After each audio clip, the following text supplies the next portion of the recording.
అంటే మొదట నువ్వు ఆయన పిలిచినప్పుడు రావడానికి ఇష్టపడాలి. చాలామంది దేవుడి దగ్గర రావడానికి గల కారణం తెలుసా మీకు?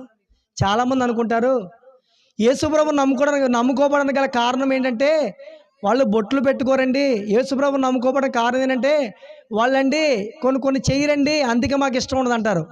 కానీ అది అబద్ధం. అందుకు కాదు. యేసుప్రభుని నమ్ముకోవడానికి గల కారణం ఏంటంటే యేసుప్రభు దగ్గరికి వస్తే నీ పద్ధతి మారిపోవాలి, నీ మాట మారాలి, నీ ప్రవర్తన మారాలి, నీ జీవితం మారాలి. నువ్వు చేసే ప్రతి పని విషయంలో దేవుని ఎదురు లెక్క చెప్పాలి.